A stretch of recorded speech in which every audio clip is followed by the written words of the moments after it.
वे हमारे बहुत करीब हैं। निशान ने फुसफुसाते हुए कहा।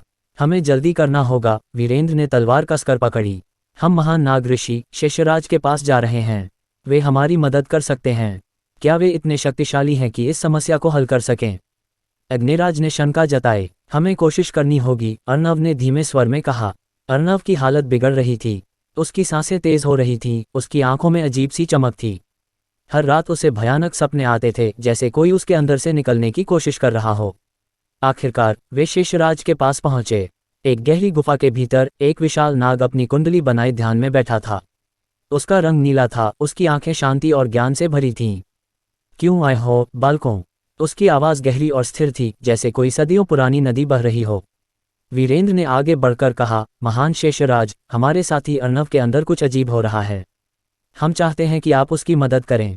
शेषराज ने अपनी चमकती आंखों से अर्णव को देखा।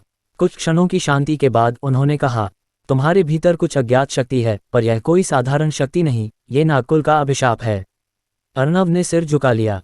मैं इसे महसूस कर सकता हूँ ऋषिव। यह मेरी नसों में जलन करता है, मेरे सपनों में आता है। मैं इससे छुटकारा पाना चाहता हूँ। शेषराज ने मंत्र पढ़ना शुरू किया। गुफा की दीवारें कंपन करने लगीं। अर्णव की आंखें चमक उठीं, उसका शरीर कांपने लगा। ओम नागाय नमः। अचानक गुफा में ठंडी हवा चलने लगी। शेषराज का शरीर कांपा। ये शक्ति, ये बहुत पुरानी है, बहुत खतरनाक। अर्णव जमीन पर गिरने ही वाला था कि शेषराज ने अपनी पूंछ से उसे थाम लिया। लेकिन तभी उनके शरीर में भयानक दर्द उठा। अह! अचानक उनके शरीर के अंदर से कुछ निकलने लगा। नहीं, यह क्या कर रहे हो? शेषराज ने चीखते हुए कहा। गुफा के भीतर अंधेरा फैल गया। एक विशाल 10 सिरों वाला नाग उनके शरीर को चीरता हुआ बाहर निकला। मैं आज़ाद हूँ, वह गरजा। अर्णव जमीन पर बैठा कांप रहा था। यह मेरे अंदर था, वह हाँफते हुए बोला। अग्निराज ने धीरे से कहा, यह कोई साधारण नाग नहीं, ये दशनाग है, नागों का राजा, जिसे हजारों साल पहले बंद कर दिया गया था। ये तुम्हारे भीतर बंद था, और जब शेषराज ने इसे बाहर निकाला तो यह उनके शरीर को नष्ट कर आज़ाद हो गया। वीरेंद्र ने अपनी तलवार निकाल ली। हमें इसे रोकना होगा। दशनाग ने गहरी सांस ली और जहरीली आग उगल दी। गुफा के पत्थर पिघलने लगे। हमें इसे रोकना होगा, निशान चिल्लाया। अर्णव का अंतिम निर्णय। अर्णव अभी भी बैठा हुआ था, लेकिन उसकी आंखों में अब कोई डर नहीं था। यह मेरी गलती है, उसने धीरे से कहा। वह उठा, उसकी आंखें सुनहरी चमकने लगीं। ये नाग मेरे ही भीतर था और इसे हराना भी मेरा ही कर्तव्य है। अर्णव ने दोनों हथेलियां उठाईं। उसके शरीर से एक तेजस्वी रोशनी निकली। सिद्धि, नागबंद। गुफा में रोशनी फैल गई।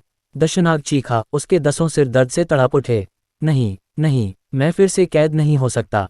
परंतु ये लड़ाई अर्णव की आत्मा की थी। उसने अपनी पूरी शक्ति लगा दी, और देखते ही देखते दशनाग वापस अर्णव के भीतर समा गया। अर्णव घुटनों पर गिर पड़ा। क्या हुआ? वीरेंद्र ने पूछा। अर्णव ने गहरी सांस ली और मुस्कुराया। मैंने इसे बंद कर दिया है, लेकिन अब यह हमेशा मेरे साथ रहेगा। यह अब मेरा हिस्सा बन चुका है। अग्निराज ने सिर हिलाया। तो क्या इसका मतलब है कि तुम इस शक्ति के स्वामी हो गए? अर्णव ने आकाश की ओर देखा। हाँ, अब ये शक्ति मेरे नियंत्रण में है, और मैं इसे सही कार्यों के लिए प्रयोग करूंगा। निशान ने गहरी सांस ली। तो तुम्हें इससे डर नहीं लग रहा? अर्णव मुस्कुराया। डर? अब नहीं। चारों यात्री चुपचाप खड़े थे। शेषराज ने बलिदान दिया था, लेकिन उनकी सीख हमेशा जीवित रहेगी। अर्णव अब सिर्फ एक साधारण व्यक्ति नहीं था, अब वह नागशक्ति का स्वामी था, और उसकी असली यात्रा अब शुरू हुई थी। समाप्त, या शायद नई शुरुआत।